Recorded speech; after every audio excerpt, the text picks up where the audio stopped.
అందరికీ నమస్కారం. ఈరోజు ముఖ్యాంశం ఏంటంటే బాబు గారు అండ్ ఫ్యామిలీ ఎక్కడికి వెళ్ళారో తెలియడం లేదు. నెలాఖరు నుంచి ఎక్కడా కనపడడం లేదంట. నూతన సంవత్సరంలో బాబు గారికి శుభాకాంక్షలు చెప్పాలని నేను వెతకని సందు గొందు మంచము కొంచెము అన్ని వెతికాను. ఎక్కడా కూడా బాబు గారు కనపడలేదు. ఈ బాబు గారి కంటే ముందే చిన్నబాబు గారు 3 రోజుల ముందే విమానం ఎక్కేసి ఎక్కడికో చెక్కేశారట. ఎక్కడికి వెళ్ళారో ఏమి చేస్తున్నారు అని చెప్పి నా ప్రాణం ఆడిపోతుందండి. ప్రజలకు తెలియకుండా, అధికారులకు చెప్పకుండా, మూడో కంటికి కనిపించకుండా, కెమెరా కంటికి చిక్కకుండా, జీవోలు బయటకు రాకుండా, విషయం బయటకు పొక్కకుండా అత్యంత రహస్యంగా తండ్రి కొడుకులిద్దరూ దేశం దాటేశారు. సీఎంగా ఉన్నప్పుడు రహస్యంగా దేశం దాటేయడం తెలుగుదేశం అధినేతకు సీక్రెట్ తో పెట్టిన విద్య. తండ్రి కంటే 2 ఆకులు ఎక్కువే చదివారు కాబట్టి లోకేష్ 4 రోజుల ముందే జంప్ చేసేశారు. సీఎం గాని, మంత్రులు గాని, ఐఏఎస్లు గాని, ఐపీఎస్లు గాని కనీసం ఢిల్లీ వెళ్ళిన సమాచారం ఇవ్వాల్సిందే. అలాంటిది ఒక రాష్ట్ర ముఖ్యమంత్రి, ఆయన తనయుడు మంత్రి లోకేష్ రహస్యంగా విదేశాలకు వెళ్లాల్సిన అవసరం ఎందుకు వచ్చింది? అసలు ఏ దేశం వెళ్లారు? అక్కడ ఏం చేస్తున్నారు? తిరిగి ఎప్పుడొస్తారు? ప్రత్యేక విమానాలు సమకూర్చింది ఎవరు? దానికయ్యే ఖర్చు ఎవరిది? ఇలాంటి ప్రశ్నలు కొత్త సంవత్సరం వేళ ప్రజలను వెంటాడుతున్నాయి. ప్రజలకు అందుబాటులో లేకుండా ఒక సీఎం మాయమైపోవడం దేనికి సంకేతం?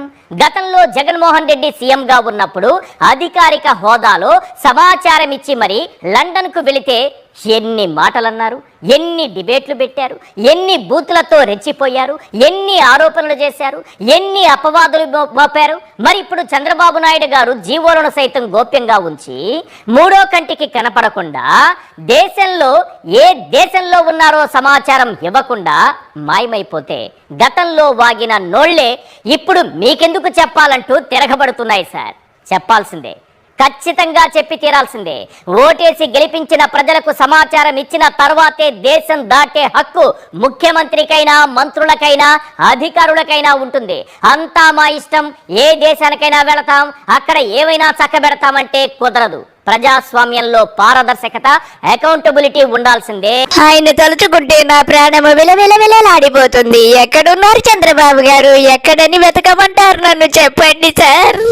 ఇకపోతే వైసీపీ నేత వెంకటరెడ్డి గారు వచ్చారు. వెంకటరెడ్డి గారికి ఏమైనా బాబు గారు ఎక్కడికి వెళ్లారో తెలిసేమో కనుక్కుందాం. వెంకటరెడ్డి గారు, మా బాబు గారు, మా చిన్న బాబు గారు, మొత్తం ఫ్యామిలీ అంతా ఎక్కడున్నారో చెప్పండి ప్లీజ్.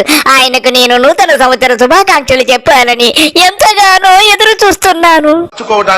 ఈ రహస్య పర్యటనలో ఇక్కడ ఆంధ్రప్రదేశ్ రాష్ట్రంలో ప్రజల సంపదని దోచుకొని విదేశాల్లో దాచుకోవడానికి అబ్బా కొడుకులు అంటే తండ్రి కొడుకులు, ముఖ్యమంత్రి అండ్ మంత్రి, ముఖ్యమంత్రి కొడుకు, వీళ్ళు వెళ్తున్నారనేది బయట మనకు వినపడుతున్న సమాచారం. అందుకని ఇది రహస్య పర్యటన. చెప్పా పెట్టకుండా ముందేమో లండన్ అంటారు, వెళ్ళేదేమో బాలి. వెంకటరెడ్డి గారు, మీరు చెబుతున్నది వింటుంటే నాకు కూడా నమ్మకము 10 అవుతుంది. ఎందుకంటే ఆయన దోచుకున్న మూటలన్నీ కూడా బాలీలోను, సింగపూర్ లోనే మూటలన్నీ పెట్టుబడిగా పెడతాడని కూడా తెలుస్తుంది సార్. అందుకే వెళ్ళి ఉంటాడు సార్ బాలీకి. ముఖ్యమంత్రి కొడుకు ఇద్దరు కనపట్టలేదనేటటువంటిది క్లియర్ గా ఏదైతే సోషల్ మీడియాలో కూడా అందరూ పోస్టులు చేస్తా ఉన్నారు. వీళ్ళు ఎక్కడున్నారు ఆచూకీ తెలపమని అడుగుతా ఉన్నాం ఈ ప్రభుత్వం. వెంకటరెడ్డి గారు, మీరు చెప్పింది నిజమే. రాష్ట్ర ప్రజలందరూ కూడా బాబు గారిని నిలదీయాల్సిన సమయం వచ్చేసింది. రాష్ట్ర ఖజానాకు బకెట్టి విమానాలు వేసుకొని అయ్యా కొడుకులు ఇద్దరు ప్రపంచమంతా తిరుగుతుంటే రాష్ట్రమేమో అధోగతి పాలైపోతుంది. కాబట్టి ఇతనికి తగిన బుద్ధి చెప్పాల్సిన అవసరము ఎంతైనా ఉంది. ఇకపోతే మన రాష్ట్ర మంత్రుల గురించి కొంచెము చెప్పండి వెంకటరెడ్డి గారు. ఒక్కొక్క ఎమ్మెల్యే చరిత్ర తీస్తే ఒకళ్ళేమో మహిళలకు అర్ధరాత్రి వాట్సాప్ కాల్ చేసి నేను అర్ధరాత్రి మాట్లాడతా అంటాడు ఒక ఎమ్మెల్యే. ఇంకొక అతనేమో నా వీడియోలు తీసి పంపిస్తేనే నేను మాట్లాడతా అంటాడు ఇంకొక అతనేమో ఏదైతే ప్రిన్సిపాల్ కి డైరెక్ట్ గా ఫోన్ చేసి ఏదైతే నా దగ్గరకు వస్తేనే నీకు పనులు చేస్తా అంటాడు. సో ఇంకొక ఎమ్మెల్యేలు అయితే డైరెక్ట్ గా దొరికినటువంటి పరిస్థితి.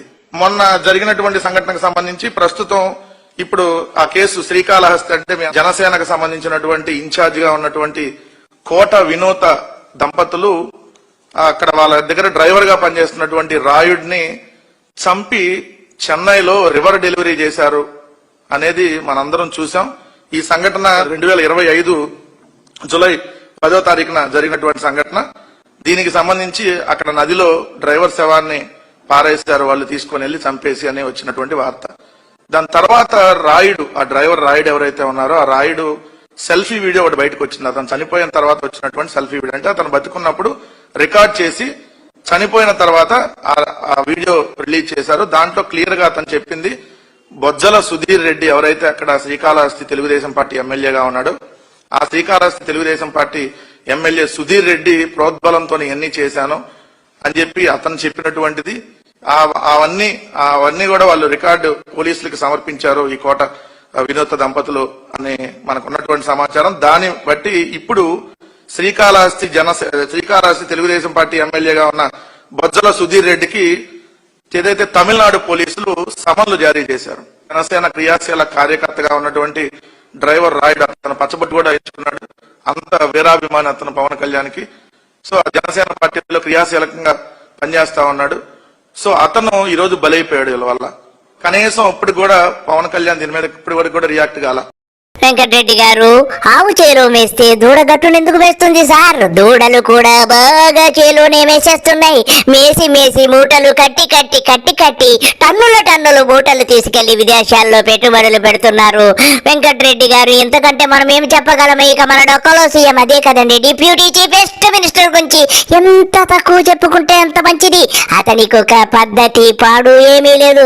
అతని అసలు ఏ జన్మ కూడా నాకు తెలియదు. సనాతనమా, హిందువా, క్రిస్టియనా, ముస్లిమా, తోటకూర తెలియనటువంటి అభాగ్యుడు. అతని గురించి ఎంత తక్కువ మాట్లాడుకుంటే అంత మంచిది. అందరికీ నమస్కారము. బాయ్.